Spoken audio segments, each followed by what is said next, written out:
All right. Good morning, YouTube.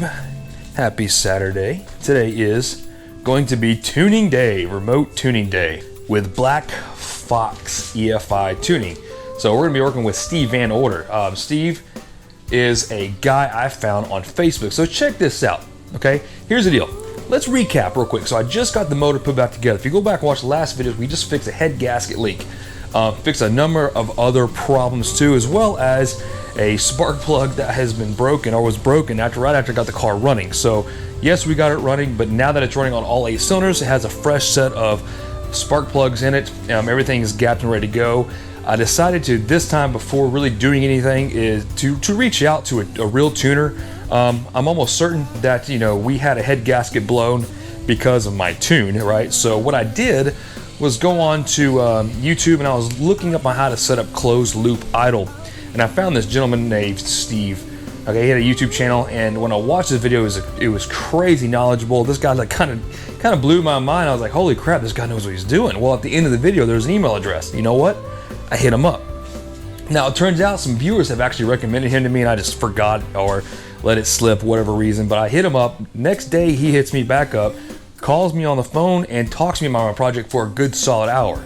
So right off the bat, this guy, I could tell he cares, he's knowledgeable, and he's willing to teach. He's willing to, you know, put a lot of effort into helping you and communicate, which to me is so key.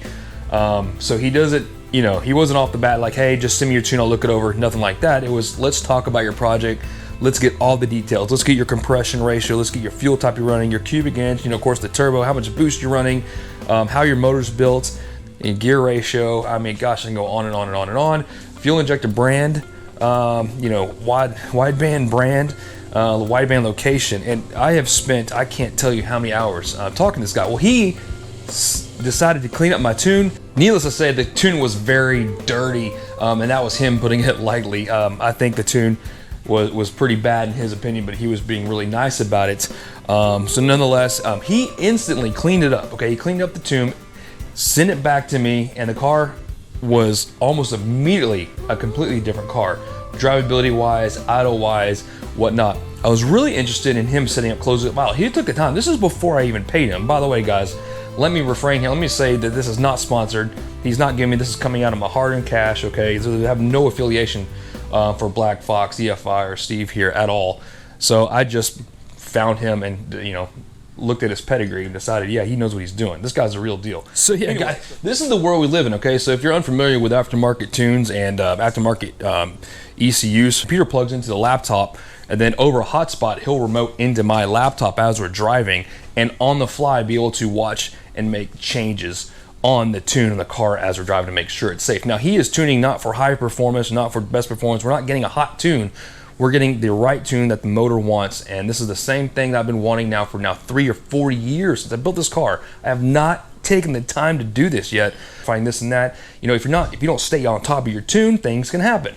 Bad things happen. In my case, I had overboost protection set on, and I was cutting spark. But even if you're cutting spark versus fuel, I didn't want to cut fuel for overboost protection. It's set to 13 psi, by the way. If I cut fuel, I didn't want a lean condition, so I was cutting spark. That's when I blew the head gasket. This thing hit 13 pounds of boost twice in a row. It had a very violent jerk, you know, when it cuts like that. And right after that, I started seeing sludge. So we caught it early, we fixed it, but this time forward, I'm gonna get the tune corrected. Okay, I'm getting my laptop hooked up to my hotspot here. So I got it connected, I got a hotspot here. We're gonna keep this in the car with us so that he can have internet access to the laptop while we're cruising down the road. Okay. All right, let's see what Steve says here. Okay, whenever you're ready, sir. All right, start this thing up.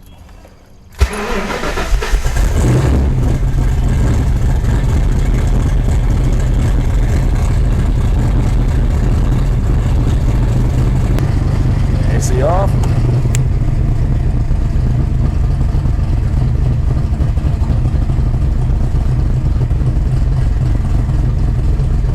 Okay, AC on. All right, so what I'm going to do is, in advanced control, we have cable switching. And so I'm setting spark cable switching is on at TPS greater than 1%. What that's letting us do is switch from table 1 to table 3. So when the throttle goes above 1%, it moves from table 1 to table 3. So what I'm going to do is I'm going to copy this table after I rescale everything over to here, and then set this table up just for idle, because the way I do my idle advance, I like to keep it adaptive. And the purpose of using adaptive control is the ignition advance then follows this RPM curve. So if we're targeting 1040, it'll use my curve around this RPM, and when we're targeting 950, it'll use my adaptive timing to add and subtract around 950 RPM. So it gives much better control of the idle speed with timing. Timing is good for like immediate changes to idle speed. The idle valve sort of sets the idle zone that you want. But with any time you get more aggressive cams, you're going to have to use timing control. And the factory ECU did as well. Gotcha. So all we're going to do is we're just going to set up 2 tables so I can get rid of this timing ramp in the idle table, and that will hopefully stop the surging idle that you're getting. With the AC on, yep. Yep. Okay. Really smooth transition right there.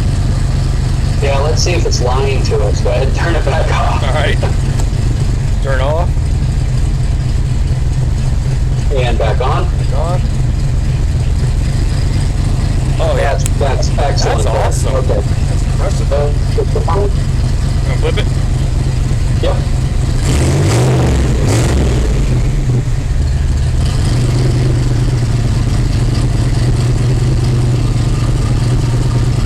Look at that. Okay, do that again for me, please.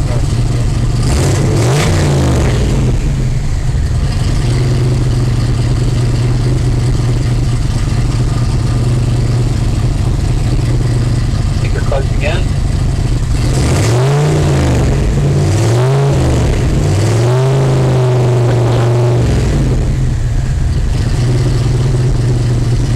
Alright, that's not too bad. That's pretty awesome. Yeah.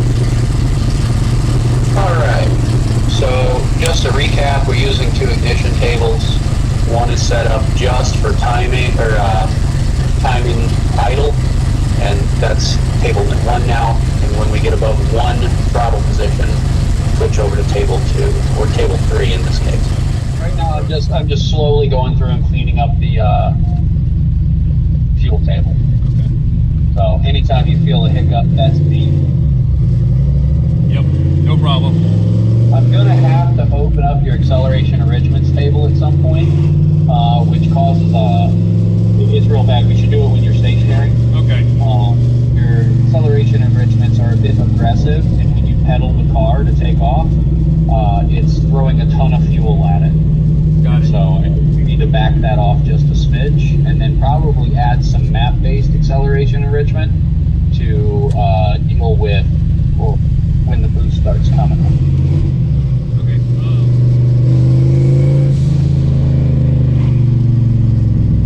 Nowhere to go, Steve. Sorry. You're good.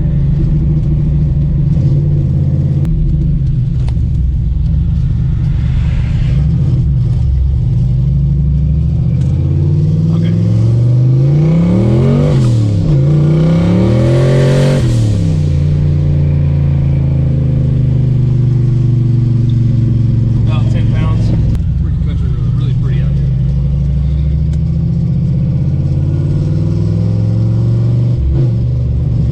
Ooh, I felt that one. Yeah. Sorry. You're good.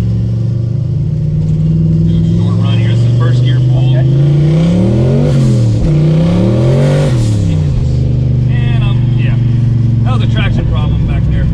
That was first and second.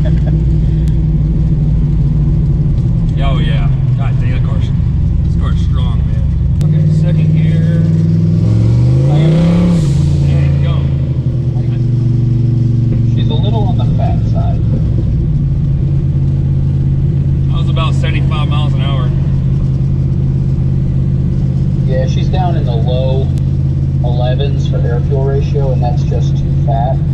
So what I'm going to do, Lean it up a little. I'm going to take what we have and divide it by what we want. So 11 divided by 11.7 tells me we're 6% fuel. So I'll multiply the fuel table with 0.95. Left much. And that should get us darn near right on target. Assuming what, you know, depending on what year we're in, higher loads are going to show richer air-fuel ratios. So that was a third to fourth, and this is going to be the same thing. Yeah. Here in a second, I can get into third again, maybe. Okay, I had to stop and pull over here. He is adjusting the fuel enrichment table here. Well, smoothing everything out right now. The acceleration enrichment table had some very large numbers in it, and every time you would pedal the car, it would go very rich, and that would mess with the auto-tune function while I was doing other things. So it definitely needed to be knocked down as you would pedal the car, get down in the thin air-fuel ratio range. And that does two things. That makes the car really a dog leaving the line, and so, it can also foul the plugs. So funny thing is, you know, when I did take this to the track, like, it would dog leaving the line. It would bog, and my 60 foots are horrible, but my trap speeds were like pretty fast, man. And just I could never get the car to launch because it would just bog, and I could never get it tuned out. So I'm sure that was a key player, or key reason. So what we're going to do is we're going to go back to the gauge cluster, and I'm watching the pulse width is 2.2. Okay, so if you give me a nice aggressive throttle hit, we went down into the 11 range.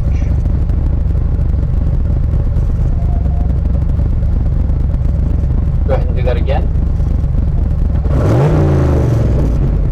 So it buried the air fuel ratio down at 10, so that tells me these numbers are still much too aggressive. Okay. All right, go ahead and do that. So glad you know what you're doing, man. Okay, cool. Let's see here.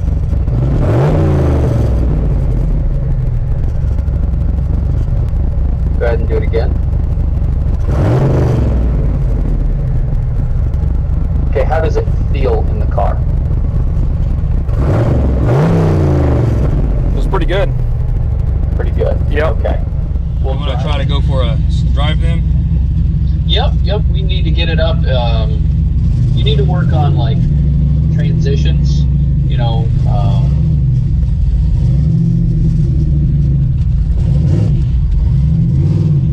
There's an incline right there. Okay.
Strong, man. It feels stronger than it's felt pretty much ever. Like, I don't know if it's a road or just, you know, I've got Mickey Thompson SS's on here, but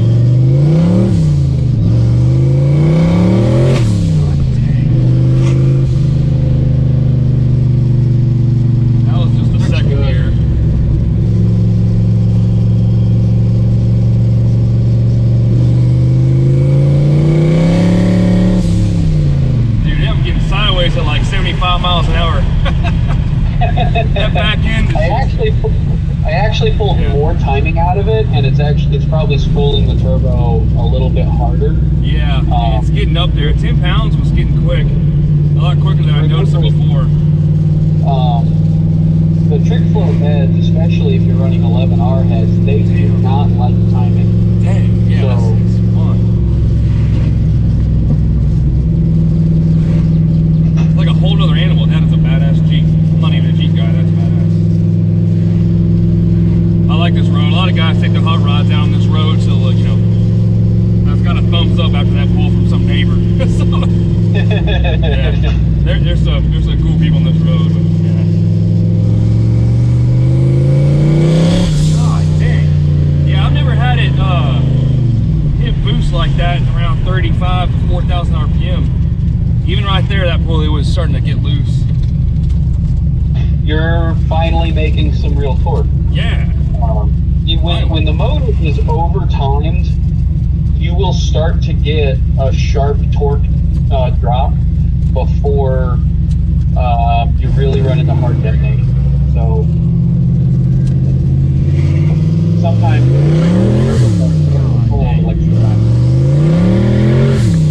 that's all tire spin.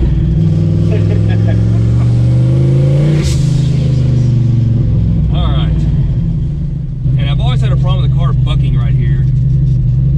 Okay, starting to a little bit here, but I'm going pretty damn slow. Hang on. There we go. So this is like, you know, this is the speed I go down my street when kids are playing. And I don't want to be that asshole. All right, it's bucking a little bit here. Can you see anything on the tune when it does this? Probably not. You can hear it from the motor. Give me just a moment. Let me try and pull a little timing from that region and see what happens. Oh yeah. You gotta see, even the squirrels in the street are looking at me like I'm crazy right now. Get over, buddy. There you go. How's that? Is that any smoother for you? Yes. Let me get it back in here. Yes, it is. Okay. It's way smoother. I just pulled a little bit of timing out of it. Yeah, it's way smoother. That one's slow, man, too. Most of this is going to be clutch, not necessarily tune. Okay. Yeah, the air-fuel ratio is nice and tight. The timing is nice and tight. And the engine's super really smooth. Oscillating. I'm telling you what, though, I've never been able to go this slow without it just jerking my head back and forth. So whatever tune was in that, you fixed it. So all I did here is I pulled a little bit of timing out of it.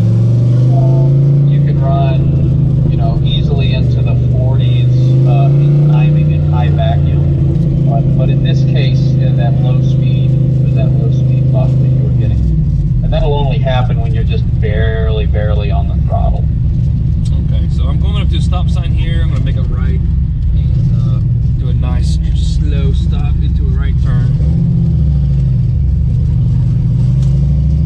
Oh yeah, that's butter, dude. Okay, excellent. Butter, that is awesome. Hold the windows up. I am actually sweating. It's a hot day today.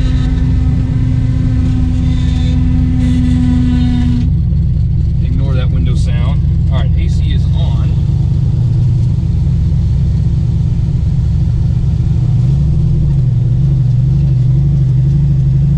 Okay, another 15 mile an hour, nice and slow creep here.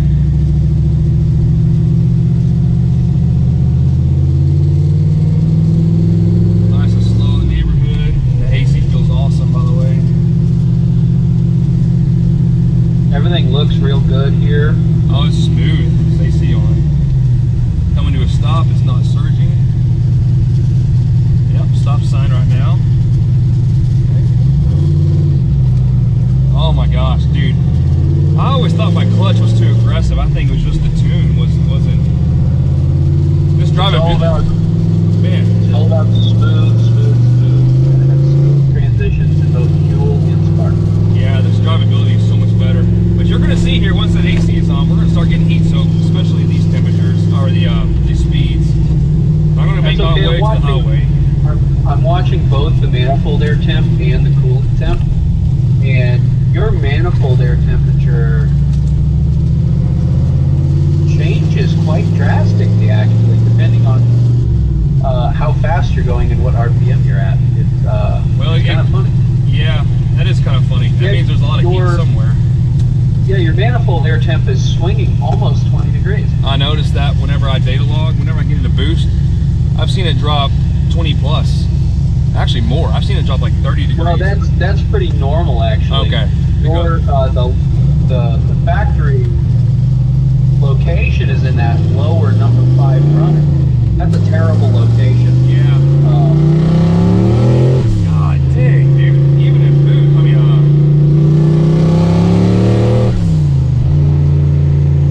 oh man. And don't forget that the wide open throttle switch is not doing anything. So when you get aggressive on the throttle, the AC is still on. Oh, it doesn't shut it off. You're right. It does not shut it off. No, that's why I was talking about working around that cutoff. Oh, dude, I want to do that. Yeah, I misunderstood. Yeah, I definitely want to get that because once I punch it like 75%, it should turn that compressor off. Yeah, okay. That's good to know. So yeah, here our temps go up. This is perfectly normal as hot as it is right now. It likes to get warm when the AC's on. It's I mean, you're only running, you're not even 200 degrees yet. Okay, yeah, my gauge goes from 180 to a halfway mark to 210, so it looks like it's about 200 to me too. Or it looks like about 200. But yeah, you're right, it's only 197.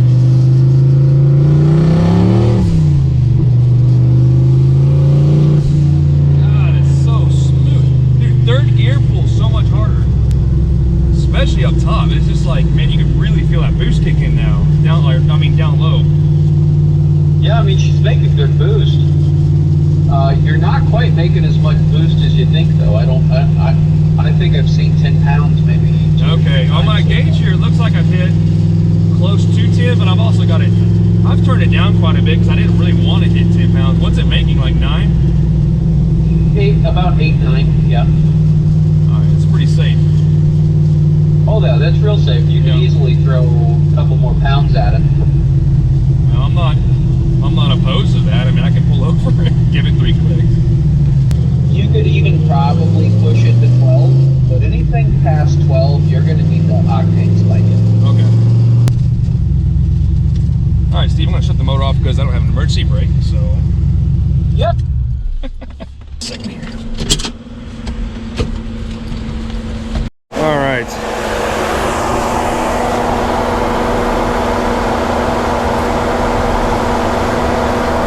Three clicks. Okay, so Steve has been working on the crank pulse to get the car to start when it's hot. I've always had that problem. This car never wants to start when it gets really hot. I think we've got that, added some fuel to it. Yeah, we're gonna go for a drive now. Get the AC on it. You want to test the stopping and starting one more time here? Yes, absolutely. Okay, let's do that.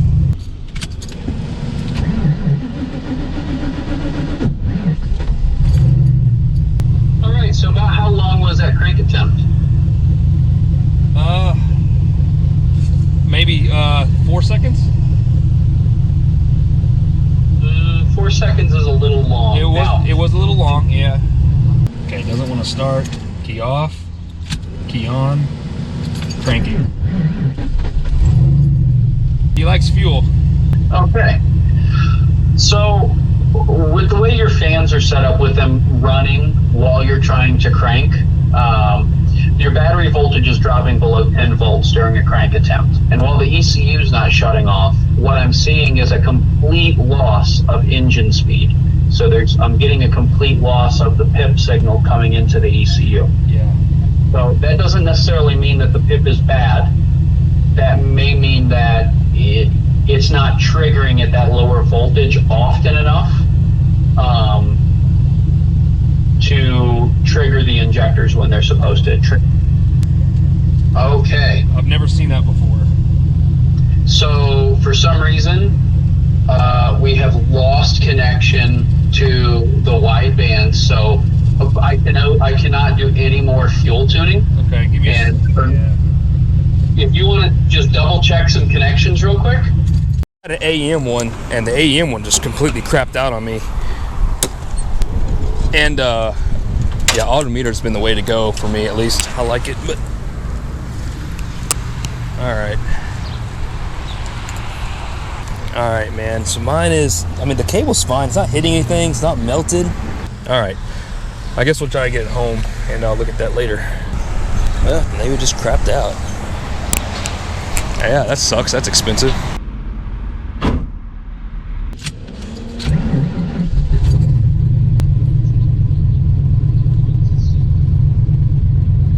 Oh, it's working now. What the hell? Feedback control? It looks like it's about to work. Hang on.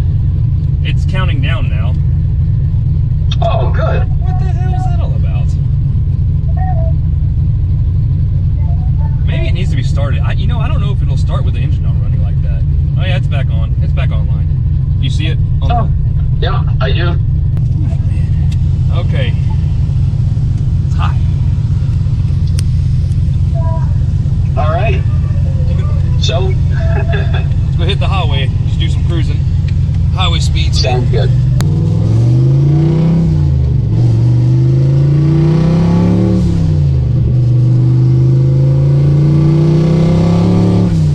That's just about maybe, I don't know, maybe 3/4 throttle, half throttle at best.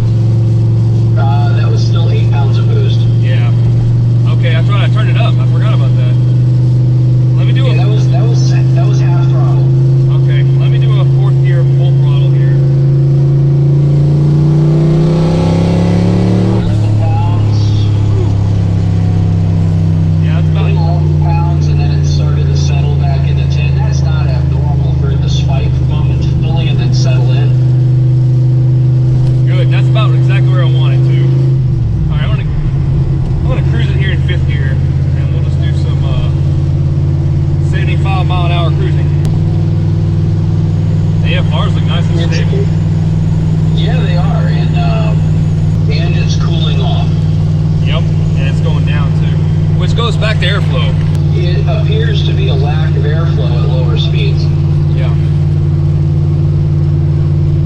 All right, that's good to know.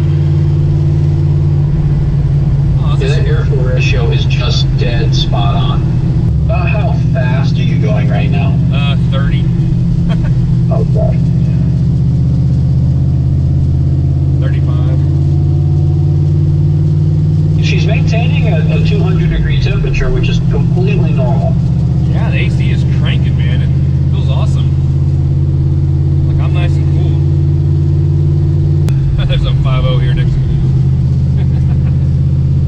Brand new Mustang. Uh-oh. Oh, give it a little run here. Yeah. Go. Do it.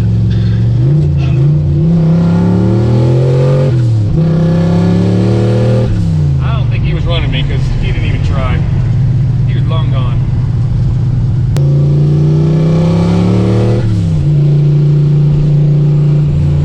That's an on-ramp.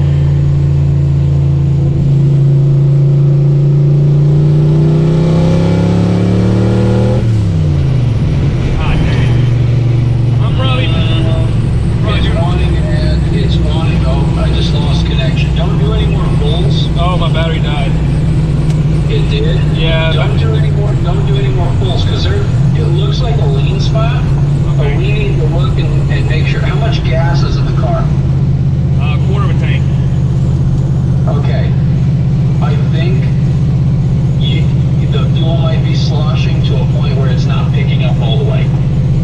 Okay, that's scary. Because Yeah, we started with half a tank today. okay, well, what I'm saying is if I can see what's going on now, right? So Yeah. if we do this again with a half tank or fuller, and it's incredibly rich in those areas instead of lean and needing to add fuel, that tells me that it's definitely a pickup issue, and you just need to be mindful of that. Okay. Man, yeah, that's scary. All right. Holy crap. That was so much fun. Turbo's smoking. Dude. It's a completely different car. You don't realize how bad your tune is until you get it tuned, guys. It is no joke. Yeah, this car is absolute animal. I don't know why my turbo keeps smoking. I think I oil soaked the blanket and I just can't burn it off. All the connections are fine. It's not leaking. It's not dripping. It's dry. It's just smoking off the blanket. But man, dude, he's awesome. All right, so turn my hotspot off here. All right, get this plugged in. We're gonna save the tune. Save it, send it to him. It's hot, humid day, and the car was running really good now with AC. He fixed so many problems. You want to wrap all this up. Hopefully you learn a little bit of something here, but man, hot starts, cold start, both of those are always had kind of issues. God, surging idle, surging with AC coming to a stop with the AC on, wide open throttle, cruise, part throttle, everything is completely different. Dude, the car is amazing now. No joke. So he really knows what he's doing. Now at the very end there, we had a problem with my oxygen sensor. It just stopped reporting. Whatever reason, it stopped reporting. It took a couple restarts, checked the connections, and it came back alive. I don't know what was up with that. I'm gonna have to look into that. And also he thinks that, you know, we did a wide open pull from 4th gear on the highway. I probably, you know, hit somehow, I don't know, 100 something miles an hour. I really don't know. It was a pretty strong pull in 4th gear on the highway. He saw it lean. At that point, my laptop battery also died, but he told me to stop doing any more wide open throttle pulls until we do some more data logging. Two thought processes behind that is that one, fuel slosh. It's got it down to 1/4 of a tank, and possibly our fuel is sloshing away from the pump and it can't get the pressure up. That's bad. So we got to keep more fuel in it and test it. We're going to put more fuel in it, do some data logging. Second theory is that there's actually so much boost and power now that we're actually having spark blowout, which again kind of goes back to an MSD, multi-spark. So there's two things that leaning me towards now getting an MSD system on this car, an ignition system, not, you know, caps and rotors and junk, but is because you can actually set your time, your RPM limits. You can have true spark cut without damaging the motor with an MSD ignition system, and also control your spark blowout. So in boost applications, when you need a lot more spark to jump that tiny gap in your spark plug, when you're at 10 pounds of boost and that high RPM, you know, you want to make sure you have a strong ignition system. So I think we're being kind of pushed to the limit now. He seems to think, you know, as strong as the car is running in 3rd gear, 75 miles an hour, you know, stabbing the throttle, the car wants to get loose. You know, it's easily, you know, 500-600 foot-pounds of torque. So it's very strong now. We'll have to get this thing dynoed and take it to the track to see what's been fixed. And hopefully that bog has gone down, get my 60 foots down. So Fox Fest this year is going to be awesome. And this whole experience has been amazing. Like, that was just a lot of fun. The car has never been this good. And it's safer now. So there's a lot of things, man. He's got a couple things we're going to be looking at. We'll be data logging. I'll let you guys know about the MSD stuff. We'll be switching over to that MSD system probably just to help control boost. That's one thing. Secondly is wide open throttle cutoff is not working. I thought it was. Whenever you go to a Microsquirt, it doesn't actually shut the AC compressor off at wide open. Okay, it's not doing that like the stock one did. So that's not helping. Whenever I'm in boost heavy throttle, I'm spinning my AC compressor up like crazy, which is bad for the compressor. We want to fix that, switching a couple wires and then reprogram the ECU. That'll get rid of one of my outputs, but that's fine. That's more important to me. And on the second other output that we're going to be using is going to be controlling the fan. And that's another thing, is that now when it's hot and I'm trying to start it, the fan is running because it's just a dumb relay, and it gets kicked on with a you know, a temperature switch that's in the radiator itself. So now when I put that in the ECU, we can actually start it with the fan not running, and then the fan will shut off until the car gets started, then it'll shut back on. You can set that delay in it. It's much smarter, and it puts so much less draw on the battery. That's happening too. We're seeing a lot of battery loss when the car's hot, and because, you know, the wires are hot and the battery's in the trunk, that, you know, you're getting a lot of amp draw loss when it starts on hot, and that kind of contributes to my hard start problem. That, and it need a lot more fuel when it's hot. So listen, I could talk about this all day. I know it's probably going to be a long video. I hope you learned something. This was a great experience. Steve is one of the best guys I've ever dealt with, just not with Mustangs, but just as a person. He's a cool dude, and he was worth every penny I paid him, okay? And I paid him the full price he's asking. I think minus 50 bucks. I got a 50 buck discount, okay? But still, I paid the guy. It's not like it being sponsored. It's not free. I'm just literally sharing my experience with you. If you're looking for a Microsquirt and Megasquirt tuner, dude, give him a call. He'll get you hooked up, and he's no joke. So listen, that's it. I'm gonna end this video right now. Make sure to follow him on Instagram, because that's cool. We get all this crap beforehand. And also go to howstudio.com. That shows my Facebook page. You can join my Facebook group. There's a House Doula Facebook group that also has my Instagram feed if you don't want to do Instagram. And you can go check out the t-shirts and swag and all that kind of junk. Whatever. The point is that we have multiple ways to get to this stuff. So that's cool. Check that out. Hey, listen, if you don't like the content, I'm sorry. Go somewhere else. If you like the content, subscribe though, because it helps me know that you like the content. I can keep making more. So that's cool. So subscribe, and then we'll see you guys next time. Peace out.